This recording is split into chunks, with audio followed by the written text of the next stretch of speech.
आज की इस वीडियो में हमारे पास ज़्यादा क्वेश्चंस नहीं है, पर जो भी हैं बड़े ही इंपॉर्टेंट क्वेश्चंस हैं, इसलिए आप भी इन क्वेश्चंस को देखकर यहाँ पर और आंसर करें। यहाँ पर देखिए, यहाँ पर अभी सबसे पहला क्वेश्चन हमारे पास, consider the following statements regarding India's demographic trends. तो इसके रिगार्डिंग यहाँ पर स्टेटमेंट है, हमें बताना है which of the above statements are correct. तो इनमें से कौन सी स्टेटमेंट करेक्ट आ रही है हमें यहाँ पर वो बताना है इसमें।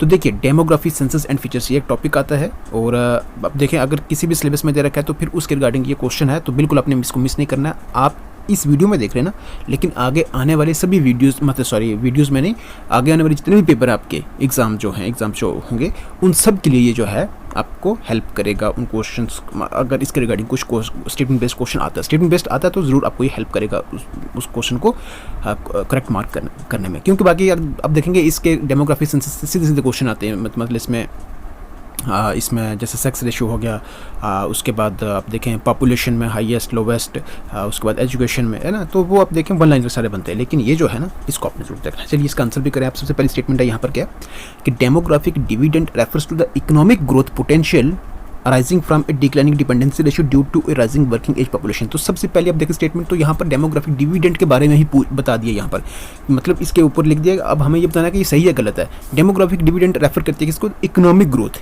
Refers to the economic growth potential arising from a declining dependency ratio, मतलब जिसमें डिपेंडेंसी रेशियो क्या हो रहा है, कम हो रहा है, और जो वर्किंग एज पॉपुलेशन है वो क्या हो रही है, राइज हो रही है, उसको डेमोग्राफिक डिविडेंड कहा जाता है। उस डेमोग्राफिक डिविडेंड जो है उसको रेफर करती है। देखिए इसमें जो पहली स्टेटमेंट है ना वो बिल्कुल क्या है, करेक्ट है। अच्छा देखिए यहाँ पर डेमोग्राफिक डिविडेंड होता क्या है, देखिए ये एक ऐसा, देखिए ऐसी सिचुएशन जिसमें क्या हो, वर्किंग एज पॉपुलेशन कौन सी, जैसे 15 से 65 ईयर्स तक है ना, 64 या 65 ईयर तक जो पॉपुलेशन आती है, ये कौन सी आती है, वर्किंग एज पॉपुलेशन आती है। बाकी जो बच्चे हो गए, चिल्ड्रन हो गए या फिर ओल्ड एज हो गए, वो वर्किंग एज में नहीं आएंगे, ठीक है ना।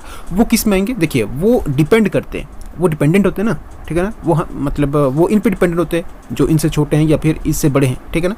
तो क्या है यहाँ पर कि इसमें वर्किंग एज पॉपुलेशन का ज़्यादा होना और जो नॉन वर्किंग पॉपुलेशन है, जिसमें मतलब जो डिपेंडेंट पॉपुलेशन है उसका कम होना, उसी सिचुएशन को डेमोग्राफिक डिविडेंड कहा जाता है। पहली स्टेटमेंट यहाँ पर क्या है, करेक्ट है, ठीक है जी। पहली अगर करेक्ट है तो इसका मतलब ये भी इसका आंसर नहीं हो सकता, है ना। अब फर्स्ट एंड थर्ड और फर्स्ट एंड सेकंड, और देखिए यहाँ पर सेकंड है demographic winter refers to the economic and social challenges arising from an increasing working, एक सेकेंड, क्या है, demographic winter refers to the economic and social challenges arising from an increasing working age population and decreasing old age dependency. तो demographic winter के बारे में यहाँ पर पूछा, ऊपर डेमोग्राफिक डिविडेंड था, अब यहाँ पर डेमोग्राफिक विंटर के बारे में यहाँ पर बता रहा है कि refers to economic and social challenges, economic और सोशल चैलेंजेस जो अराइज हो रहे हैं इंक्रीजिंग वर्किंग एज पॉपुलेशन से और डिक्रीजिंग ओल्ड एज डिपेंडेंसी। देखिए ये स्टेटमेंट यहाँ पर क्या है, गलत है। ये सिर्फ आप रिवर्स कर लें इसका, demographic winter refers to the economic and social challenges arising from, ये इंक्रीजिंग, जब ओल्ड एज क्या हो रहे हो, मतलब डिपेंडेंसी जो है, ये ओल्ड एज जो पॉपुलेशन है ये क्या हो रही हो, ज़्यादा हो रही हो, या जो डिपेंडेंट है, ठीक है ना, और जो वर्किंग एज वर्किंग पॉपुलेशन है वो क्या हो रही हो, कम हो रही हो, तो उस केस में उस सिचुएशन को क्या कहा जाता है, डेमोग्राफिक विंटर कहा जाता है। ये रिवर्स है इसमें, ठीक है ना। तो ये सेकंड स्टेटमेंट यहाँ से गलत है। देखिए सेकंड गलत है, तो अब देखें यहाँ पर फर्स्ट एंड मतलब सेकंड यहाँ से क्या हो जाएगी, गलत, मतलब सेकंड गलत है, ऑल ऑफ दी अबव यहाँ पर नहीं आ सकता है, सेकंड यहाँ भी गलत है, तो उसका फर्स्ट एंड थर्ड क्या रहेगा, इसका आंसर रहेगा थर्ड भी। अब देख लीजिए यहाँ पर क्या है, थर्ड ये है कि India is expected to enjoy its demographic dividend till the mid 21st century. 21st century मतलब 2000, जैसे बताया इसमें अगर 2055 से 2060 तक, ऐसा बताया इसमें कि India is expected to enjoy its demographic dividend कब तक, till mid 21st century and its realisation depends on, और ये सारा इसका डिपेंड करता है किस पर, अगर ऐसा होता है क्या, एजुकेशन बेहतर होती है, स्किल डेवलपमेंट होती है, हेल्थ अच्छी रहती है, एम्प्लॉयमेंट जनरेशन होती है, तब ही उस मतलब इस चीज़ को क्या करेंगे, मतलब इंडिया इस चीज़ को क्या करेगी, एंजॉय करेगी इस डेमोग्राफिक डिविडेंड को, ठीक है ना, अगर ऐसा ये सब होता है, ठीक है जी। तो थर्ड यहाँ पर क्या है, इसमें करेक्ट है। तो फर्स्ट एंड थर्ड मतलब ये इसका क्या रहेगा, आंसर रहेगा। तो इसलिए आपको ये दोनों चीज़ें ध्यान रखनी है, डेमोग्राफिक डिविडेंड क्या होता है, डेमोग्राफिक विंटर क्या होता है, और ये इसको भी आपने ध्यान रखना है, ठीक है जी। अब देखिए यहाँ पर नेक्स्ट क्वेश्चन है। अब देखिए ये क्वेश्चन जो होता है ना, ये क्वेश्चन तब ही कर पाएंगे जब आपको चारों के चार जो है ना यहाँ पर जो पेयर्स है ना वो मालूम है। अगर इनमें से एक भी नहीं मालूम तो आप इसका आंसर सही नहीं लगा सकते, ठीक है ना, क्योंकि यहाँ पर ये पूछा है कि how many of the above pairs are correctly match, तो कितने पेयर यहाँ पर करेक्टली मैच्ड हैं। तो देखिए यहाँ पर कंसीडर द फॉलोइंग पेयर्स, यहाँ वेटलैंड्स हैं और यहाँ पर स्टेट्स हैं।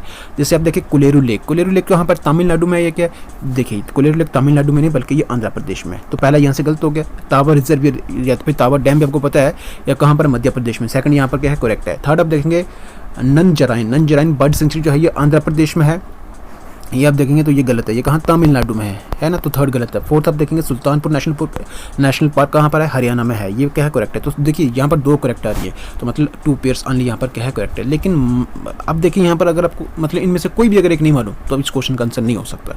कैसे हो सकता है इसका, अगर एक भी नहीं मालूम है तो मतलब ऐसा क्वेश्चन जो है ना वो बड़ा ही आप देखेंगे तो मुश्किल होता है उसको करना, है ना।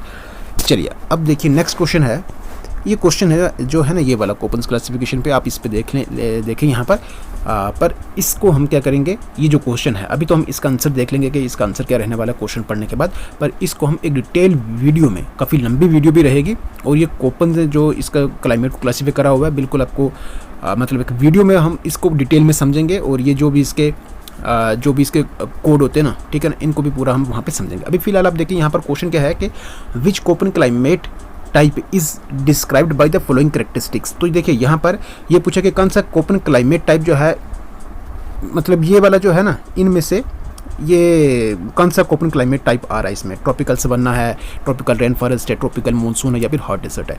पहले आप देखेंगे तो average monthly temperature relief falls below 18 degree Celsius, ऐसा है इसमें। एनुअल रेनफॉल एक्सीड्स 2000 मिलीमीटर, जो एनुअल रेनफॉल है वो एक्सीड करिए ज़्यादा करिए 2000 millimetre, distributed evenly through out the year.